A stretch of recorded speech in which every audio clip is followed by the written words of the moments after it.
تو جابر بن حیان کی بک میں پہلا پیج اگر ہم کھولیں، اس میں انتصاب میں جابر بن حیان نے اپنی تمام علمی قابلیت کو نام کیا ہے جعفر ابن محمد علیہ السلام کے۔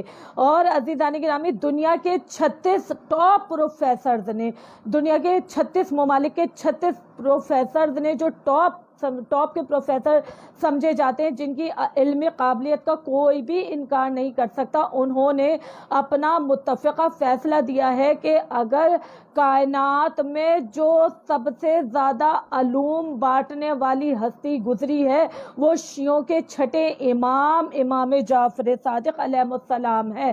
عزیزان گرامی، امام جعفر صادق علیہ السلام کا طریقہ کیا تھا؟ امام صادق علیہ السلام کے پاس جب بھی کوئی اسٹوڈنٹ آیا کرتا تھا اور جیسے ہی پہلی کھیپ امام کے پاس سے جایا کرتی تھی، تو یہ نہیں کہ امام بہت زیادہ مدت لیا کرتے تھے اور اسٹوڈنٹ کو بہت مدتوں میں پڑھایا کرتے تھے کہ جیسے آج کل ہماری یونیورسٹیز میں، کالجز میں کہ 4 سال میں اگر ہم کریں تو ہمیں اس علم کی ڈگری ملے گی۔ بالکل بھی ایسا ہرگز نہیں تھا۔ امام مختصر مدت میں علوم تقسیم کیا کرتے تھے، اور جب امام کی درس گاہ سے طالب علم باہر جاتے تھے تو امام فرماتے تھے خبردار اب گھر میں نہیں بیٹھنا، بلکہ اب دنیا میں جہاں جہاں بھی جاؤ کونے کونے میں جا کر علوم بانٹنا، علوم تقسیم کرنا۔ اب ان شاگردوں کا معمول کیا تھا کہ وہ امام کا علم جہاں جہاں بھی تقسیم کیا کرتے تھے تو لوگ بڑی توجہ سے، بڑی شوق سے ان کے علم کو سنا کرتے تھے، دیکھا کرتے تھے، اور پھر جب وہ اشتیاق کی وجہ سے ان سے پوچھا کرتے تھے کہ تمہیں یہ علم کہاں سے حاصل ہوا،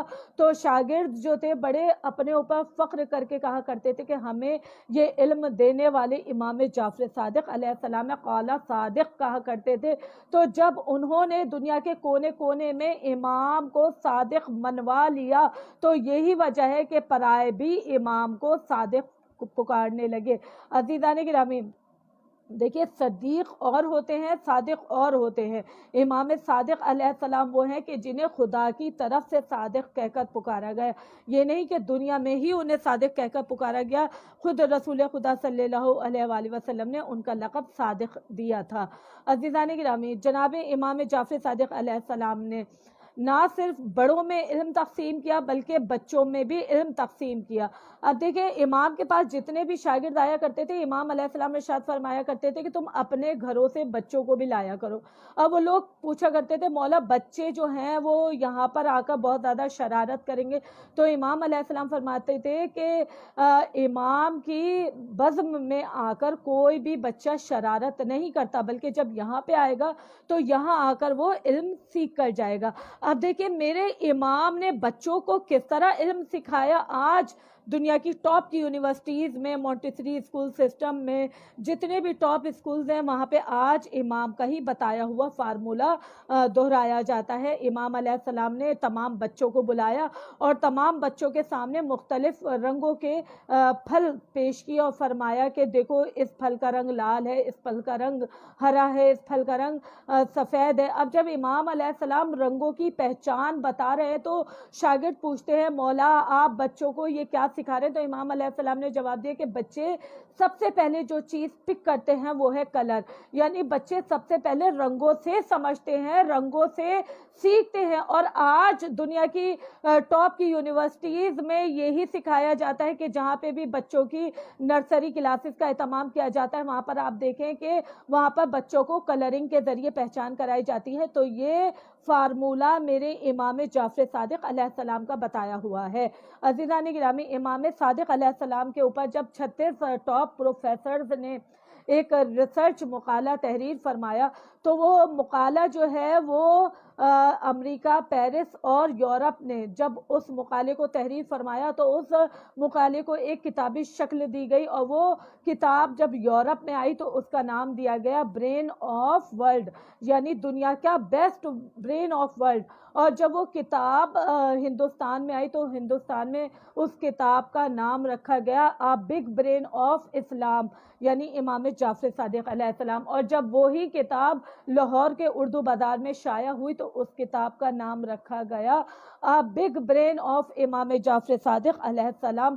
میری آپ تمام لوگوں سے، اپنے سننے والوں سے، دیکھنے والوں سے، لائک کرنے والے، کمنٹ کرنے والوں سے درخواست ہے کہ آپ اس کتاب کو نیٹ پر بھی سرچ کر سکتے ہیں، بہترین امام کی کتابوں میں سے ایک کتاب ہے۔ اور اس کے علاوہ کہ دیکھیں امام کے ساتھ اس قدر ظلم کیا گیا، امام کے ساتھ نہ صرف امام کی حیات طیبہ میں امام کے ساتھ تو ظلم کیا ہی گیا، لیکن امام کی شہادت کے بعد امام کے علم کے ساتھ بھی ظلم کیا گیا۔ وہ اس طرح کیا گیا ہے کہ امام کے کل 400 قلمی نسخے تھے، لیکن جب بنو عباس کی حکومت آئی اور شیخ توسی کا دور تھا، تو بنو عباس نے امام کی 400 بکس جو تھی وہ اپنے پاس ضبط کر لی، اور جتنی بھی یہ بکس ہیں امام کی ٹوٹل آج جو ہمیں بتائی جاتی ہیں وہ 33 یعنی 33 کتابیں ہیں کہ جو اس وقت امام کے قلمی نسخے یہاں پر دنیا میں پائے جاتے ہیں۔ اب ذرا تصور کیجئے کہ اتنا جو علم دنیا میں پھیلا ہوا ہے وہ امام کی صرف 33 کتابوں کا علم ہے۔ ذرا تصور کیجئے کہ اگر وہ 400 کتابیں امام کی آج یہاں پر ہوتی تو نہ جانے دنیا کہاں سے کہاں ترقی کر چکی ہوتی۔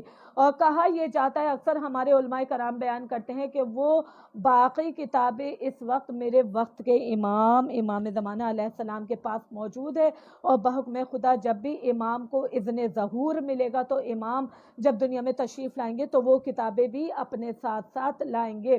عزیزان گرامی، ایک واقعہ آپ کو سناتی چلوں امام جعفر صادق علیہ السلام کا، کہ امام کے پاس دنیا بھر سے شاگرد آیا کرتے تھے۔ ایک شاگرد جو کہ دہریہ تھا، دہریہ کہا جاتا ہے اس کو کہ جو کسی بھی مذہب کو نہ مانتا ہو۔ اب وہ دہریہ امام کے پاس آیا اور آ کر کہنے لگا کہ میں آپ سے علم سیکھنا چاہتا ہوں، لیکن میں آپ کے خدا کو نہیں مانتا، کیا پھر بھی آپ مجھے علم سکھا دیں گے؟ امام علیہ السلام نے ارشاد فرمایا، اگر تو اللہ کو نہیں مانتا تو مجھے اتنا بتا دے کہ اس پوری کائنات میں جب تو رہ رہا ہے تو تیرے نزدیک یہ کائنات کس طرح بنی؟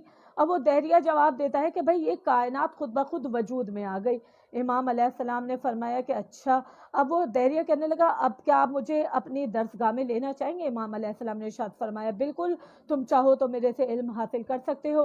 اب اس دہریے نے جو سبجیکٹ پسند کیا وہ سبجیکٹ تھا طب کا۔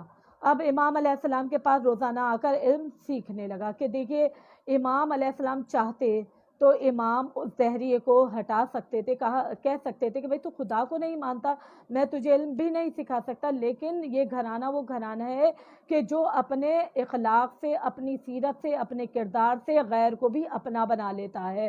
اور امام کے کردار کو دیکھ کر اکثر یہ کہا جاتا تھا کہ امام کے کردار کو دیکھ کر اکثر کافر بھی مسلمان ہوئے ہیں۔ عزیزان گرامی، اب وہ دہریہ امام سے علم طب سیکھنے لگا۔ ایک روز امام نے دیکھا کہ وہ حریرے کے بیجوں کو کوٹ رہا ہے۔ امام علیہ السلام نے سوچا کہ آج لوہا گرم ہے، کیوں نہ اس پہ چوٹ لگا دی جائے۔ بس امام اس کے قریب آئے اور فرمایا کہ تو کیا کر رہا ہے؟ تو وہ کہنے لگا، مولا میں حریرے کے بیجوں کو کوٹ رہا ہوں، کیونکہ آپ نے ارشاد فرمایا کہ حریرے کے بیجوں کو کوٹ کر اگر اس کا سفوف چہرے پر لگایا جائے تو وہ جلد کے لیے بہترین ہے۔ امام علیہ السلام نے ارشاد فرمایا، اچھا آج تیرا امتحان لے لیا جائے؟ تو کہنے لگا، مولا آپ چاہے تو لے سکتے ہیں۔ مولا نے فرمایا، اتنا بتا کہ یہ تیرے نزدیک جن بیجوں کو تو کوٹ رہا ہے یہ بیج کس طرح دنیا میں آئے؟ اور تو وہ کہنے لگا کہ مولا اب کوئی درخت ہوگا جس سے یہ بیج گرا ہوگا۔ مولا علیہ السلام نے ارشاد فرمایا، وہ درخت بھی تو کسی بیج کا ہی ہوگا، اب بتا جس درخت سے یہ بیج گرا تو اس درخت کا بیج کون سا تھا اور وہ بیج کہاں سے آیا؟ تو وہ کہنے لگا ہاتھوں کو جوڑ کر، مولا جتنے دن ہوئے ہیں آپ کی درسگاہ میں آتے ہوئے تو میں اپنے علم کے مطابق اس نتیجے پر پہنچا ہوں کہ زمین کے اندر کچھ ایسے پوشیدہ مادہ ہوتے ہیں جو بظاہر کسی کو نظر نہیں آتے، ایک مخصوص وقت میں جب وہ تمام پوشیدہ مادہ جمع ہو جاتے ہیں زمین کے اندر تو وہ ایک بیج کو زمین پر خود بخود اگل دیتے ہیں۔ بس اسی طرح یہ بیج دنیا میں آیا ہوگا۔ مولا علیہ السلام نے مسکرا کر ارشاد فرمایا، افسوس کی بات ہے جب تو زمین کے اندر نظر نہ آنے والے ان پوشیدہ مادوں کے بارے میں جانتا اور انہیں مانتا بھی ہے تو اس خدا کو کیوں نہیں مانتا کہ جو نظر نہیں آتا لیکن جس نے پوری کائنات خلق فرمائی؟ کیا تو سمجھتا ہے کہ یہ جو آسمان پر چاند، سورج اور ستارے ہیں یہ خود بخود دنیا میں آ گئے؟ نہیں، ان کو خلق کرنے والا پروردگار عالم ہے۔ وہ کہنے لگا، مولا آج تک آپ نے مجھے خدا بتایا تھا، واللہ آج کے بعد آپ نے مجھے خدا دکھا بھی دیا ہے۔ تو میرے مولا امام جعفر صادق علیہ السلام نے اس طرح ایک دہریے کو مسلمان کیا اور مسلمان کے ساتھ با ایمان بنایا۔ عزیزان گرامی، اکثر ہم سمجھتے ہیں، کیونکہ دیکھیے جتنے بھی ہمارے یہاں یہ حدیثیں رائج ہیں، ہم اکثر امام جعفر صادق علیہ السلام کی ہی روایت بیان فرماتے ہیں، تو کیا امام کا دور اور اماموں کے دور سے زیادہ آسان تھا؟ ہرگز نہیں۔ دیکھیے اصول دین بے شک امام علیہ السلام نے تحریر فرمائے، فروغ دین امام علیہ السلام نے ترتیب فرمائے، فقہ جعفریہ کو ایک نئی شکل امام علیہ السلام نے عطا فرمائے، لیکن اس کا یہ مطلب ہرگز نہیں ہے کہ امام کا دور اور اماموں کے دور کی بنسبت زیادہ آسان تھا، ہرگز نہیں۔ دیکھیے امام کا دور بھی بہت مشکل دور تھا۔ امام علیہ السلام نے جب بھی علم پھیلایا تو نہایت پہرے میں اور سختی کے حالت میں، امام کے اوپر پہرا بھی تھا، سختی بھی تھی، لیکن امام علیہ السلام نے علوم کے بے شمار دریا بہائے ہیں۔ عزیزان گرامی، ایک شخص تھا اہل سنت عقیدے کا تھا، اس نے غصے کی حالت میں اپنی بیوی کو 3 بار کہہ دیا طلاق طلاق طلاق، میں نے تجھے طلاق دے دی۔ اب جب وہ اپنی بیوی کو 3 بار طلاق دے چکا، اگلا دن آیا تو دل میں بہت پشیمان ہوا، ظاہراً اپنی بیوی سے بہت محبت کرتا تھا، تو اس نے وہاں کے قریبی علماء کرام سے رجوع کیا۔ علماء کرام نے جواب دیا کہ بھائی تو نے 3 مرتبہ طلاق طلاق کہہ دیا، تیری طلاق ہو گئی۔ اب بڑا دل میں نادم ہوا، سوچتا تھا کہ کس طرح کوئی ایسا حل نکل آئے کہ میں اپنی بیوی کو اپنے گھر واپس لے آؤں۔ جب شہر سے باہر نکلنے لگا اسی فکر میں، تو کسی نے اسے بولا کہ مدینے چلا جا، وہاں پہ امام جعفر صادق علیہ السلام تیرے مسئلے کا حل بتا دیں گے۔ اب وہ امام صادق علیہ السلام سے ملنے کے لیے مدینہ شہر پہنچا۔ جب مدینے میں آیا تو اس نے ایک شخص کو پکڑ کر پوچھا کہ بھائی محلہ بنی ہاشم کہاں ہے؟ اس شخص نے اس شخص کو اپنے قریب لا کر، ایک کونے میں قریب لا کر کہا کہ آج تو تم نے میرے سامنے امام کا نام لے لیا، لیکن آج کے بعد نہ لینا، اس لیے کہ جو بھی امام سے ملنے آتا ہے حکومت وقت اسے قتل کرا دیتی ہے، اور وہ نہیں چاہتے کہ امام سے کوئی ملے، امام کے علم سے دنیا مستفید ہو سکے، حکومت ہرگز یہ نہیں چاہتی۔ اب وہ بڑا پریشان ہوا، 3 روز تک کوشش کرتا رہا کہ کسی طرح محلہ بنی ہاشم میں پہنچ جائے، لیکن وہاں پہلی ہی چیک پوسٹ پر اتنے فوجی ہوتے تھے کہ وہ ڈر کے مارے واپس آ جایا کرتا تھا۔ اب 3 روز گزر گئے تو وہ ایک کونے میں دل میں افسردہ ایک حالت، ایک کونے میں بیٹھ گیا۔ اب دل میں کہتا تھا مولا، اب یہاں سے نہیں بولا، یہاں سے بولا، کہنے لگا مولا 3 روز ہو گئے، میں آپ سے ملنے کے لیے آیا تھا، لیکن آپ سے ملاقات کا کوئی سامان پیدا نہ ہو سکا، مولا کوئی تو ایسی سبیل پیدا ہو جائے کہ میں آپ سے مل سکوں۔ ابھی وہ دل میں سوچ ہی رہا تھا کہ دیکھیے یہ کہا بھی جاتا ہے، اکثر ہم سے بھی لوگ کہتے ہیں کہ ہماری دعائیں قبول کیوں نہیں ہوتی، تو دیکھیے ہم دعا تو مانگتے ہیں، ہم زبان سے دعا مانگ دیتے ہیں، لیکن ہم رجوع قلب کے ساتھ دعا نہیں مانگتے۔ رجوع قلب کی حالت یعنی دل کی کیفیت جب ایسی ہو کہ دل پر چوٹ پڑ رہی ہو، آنکھوں سے خود بخود آنسو جاری ہو جائے، اسے کہا جاتا ہے رجوع قلب۔ تو جب تک ہم رجوع قلب کے ساتھ پروردگار عالم سے دعا نہ مانگے، ہماری دعا بھی قبول نہیں ہوگی۔ عزیزان گرامی، اب جو اس بار اس نے دعا مانگی تو رجوع قلب کے ساتھ مانگی۔ اب جیسے ہی اس نے دعا مانگی، کانوں میں اس کے آواز آئی کہ سبزی لے لو۔ جیسے ہی اس کے کان میں آواز آئی سبزی لے لو، تو وہ سبزی فروش کے پاس گئے اور کہنے لگا کہ تم روزانہ کیا کام کرتے ہو؟ وہ کہنے لگا کہ میں روزانہ یہ سبزی فروخت کرتا ہوں۔ اس شخص نے کہا کیا کبھی محلہ بنی ہاشم میں گئے ہو؟ وہ کہنے لگا ہاں روزانہ جاتا ہوں۔ تو وہ کہنے لگا کہ کیا ایسا ہو سکتا ہے کہ تم اپنی سبزی مجھے دے دو، میں تم سے یہ پوری سبزی خرید لیتا ہوں اور سبزی فروش بن کر محلہ بنی ہاشم میں چلا جاتا ہوں، شاید اس طرح امام سے ملاقات ہو جائے۔ اب اس نے اس سبزی فروش سے سبزی کا پورا ٹوکرا خرید لیا اور محلہ بنی ہاشم کی طرف آواز لگاتا ہوا آیا سبزی لے لو، سبزی لے لو۔ جیسے ہی محلہ بنی ہاشم میں انٹر ہونے لگا، پہلی فوجی چیک پوسٹ آئی، اس نے روکا اور کہا کہ سیدھے جانا اور سیدھے واپس آنا، خبردار امام کے گھر پر نہ جانا۔